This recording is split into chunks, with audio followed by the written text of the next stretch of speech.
नमस्कार, Amar Ujala the bonus में आपका बहुत बहुत स्वागत है। मैं हूं आपके साथ अभिषेक गुप्ता और आप देखना शुरू कर चुके हैं कमोडिटी से जुड़ा हुआ खास शो मेटल मीटर, जिसमें हम लोग जानेंगे ट्रेडर्स को कॉपर, निकल, जिंक, लेड और एल्यूमिनियम को लेकर अपनी क्या स्ट्रैटेजी यहां पर बनानी चाहिए, किस मेटल में दाव लगाया जा सकता है। और इस पर बात करने के लिए हमारे साथ शामिल हो रहे हैं मेरे खास मेहमान जीएसएल ब्रोकिंग के vice president commodity research Amit Khare sir. Sir, आपका बहुत बहुत स्वागत है आज के शो में।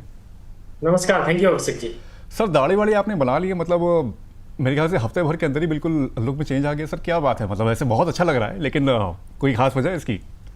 अभिषेक जी, शौक पूरे कर रहे हैं और मेरा ऐसा मानना है कि जीवन एक ही बार मिलता है, तो इंसान के जो शौक होते हैं वो उसको जरूर पूरे करने चाहिए। सर, बिल्कुल बिल्कुल बिल्कुल, ये बात तो बिल्कुल सही बोलिए। शौक जैसे भी हों पूरे होने चाहिए। चलिए चर्चा शुरू करते हैं। उससे पहले एक बार देख लेते हैं कि मेटल प्राइस में क्या भाव यहाँ पर चल रहे हैं। अभी सारे मेटल इंडेक्स को एक बार यहाँ पर देखते हैं, टटोलते हैं।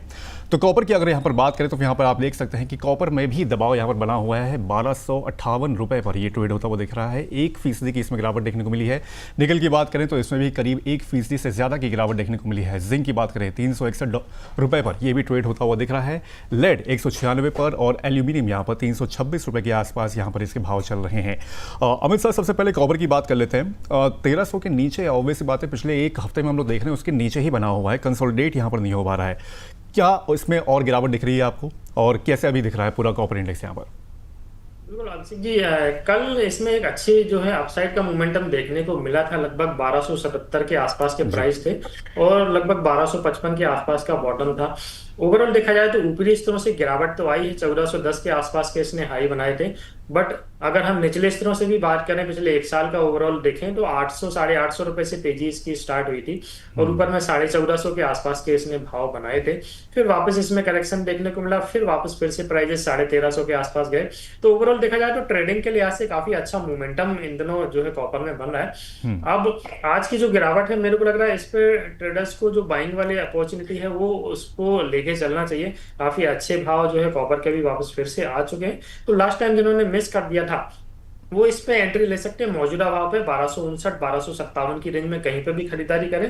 टारगेट 1 से 2 दिनों के लिहाज से अगर हम बात करें तो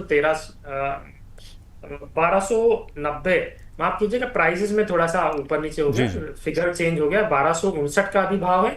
टारगेट रखना है 1290 रुपए का और इसका जो स्टॉप लॉस है वो 1244 के नीचे का रहेगा। जो मैंने मैसेज दिया हुआ था वो शायद 1300 उसमें फिगर है, तो एक फिगर चेंज कर लेना चाहिए। ओके, बिल्कुल।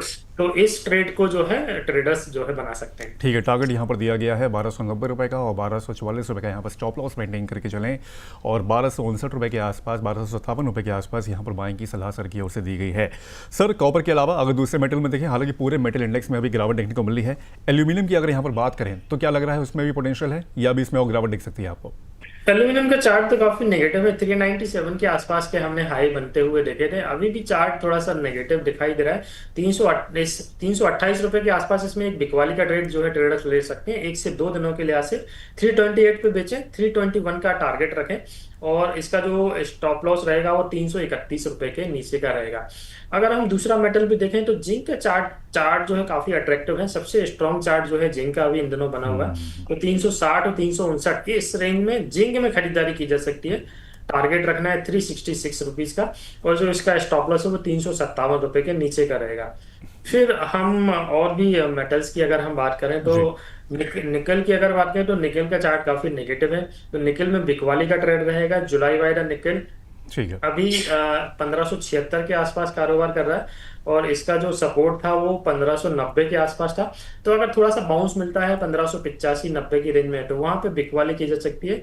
1605 रुपए का स्टॉप लॉस लगाना है और नीचे में टारगेट की अगर हम बात करें तो 1540 रुपए तक के टारगेट इसमें देखने को मिल सकते हैं। सर, ये लेट का बताया आपने, लास्ट वाला? बिल्कुल। एक मेटल हमारा और बच गया है, लेड। 196 के आसपास प्राइजेस जो है इसके कारोबार कर रहे हैं। मेरे को चार्ट के हिसाब से देखा जाए तो 195 194.5 ये इसका एक सपोर्ट नजर आ रहा है। प्राइजेस अगर 194.50 ये होल्ड कर जाते हैं तो इसमें थोड़ा सा रिकवरी मेरे को चार्ट पे दिखाई दे रही है। तो लेके काम करना है, मौजूदा भाव पे 196 के करीब खरीदारी करें, 94.50 का स्टॉप लॉस लगाएं और 200 रुपए तक के टारगेट मेरे को लग रहा है 1 से 2 ट्रेडिंग सेशन में लेड में देखने को मिल सकते हैं। 194 के साथ स्टॉप लॉस बताया आपने, राइट? 194.50 का स्टॉप लॉस लेना है, लेट में 196 पे खरीदारी करनी है, 200 के टारगेट रखने हैं, 200 रुपीज़ के टारगेट यहाँ पर लेट के लिए बोले गए हैं। इसके अलावा एल्यूमिनियम सलाह आपने बताया था कि 321 रुपये का यहाँ पर टारगेट सेल की आपने सलाह दी थी, राइट? 321 रुपये के सेल, 331 रुपये का टारगेट और 328 रुपये का शायद आपने स्टॉप लॉस बोला था। मैं वापस रिपीट कर देता हूँ, जी, एल्यूमिनियम का ट्रेड 328 रुपये पे बेचना है, 321 रुपये का टारगेट लगाना है और 331 रुपये इसका स्टॉप लॉस रहेगा। ओके, ठीक है। तो ये एल्यूमिनियम को लेकर, जिंक को लेकर और लेड को लेकर सर ने यहाँ पर अपनी यहाँ पर राय दे दी है। सर, सबसे बेहतरीन स्टॉक वैसे यहाँ पर कौन सा, बेहतरीन आपको मेटल यहाँ पर कौन सा लग रहा है, इन केस अगर कोई एक पिक आपको करना हो यहाँ पर?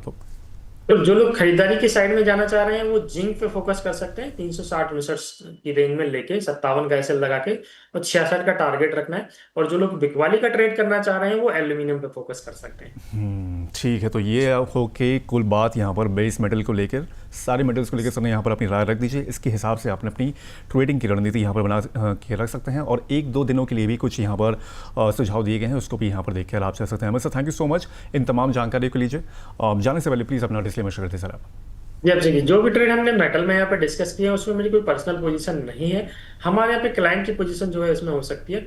मोमेंटम इनमें काफी बड़ा है, तो सबसे पहली चीज जो ध्यान में रखनी है वो रिस्क। छोटा स्टॉप लॉस लगाइए, रिस्क का खासतौर से ध्यान रखिए और जो रजिस्टर्ड एनालिस्ट होते हैं उनका सजेशन जरूर लेना चाहिए। Thank you so much Amit sir इन तमाम जानकारी के लिए, इसके लिए सर बहुत बहुत धन्यवाद आपका। तो ये था आज का हमारा मेटल मीटर, जिससे हम लोगों ने अलग अलग मेटल्स को लेकर यहाँ पर चर्चा की। और ये शो कैसा लगा हमें कमेंट करके आप ज़रूर बताएं। बाकी जल्द होगी आपसे मुलाकात, तब तक के लिए मुझे दीजिए इजाज़त। नमस्कार।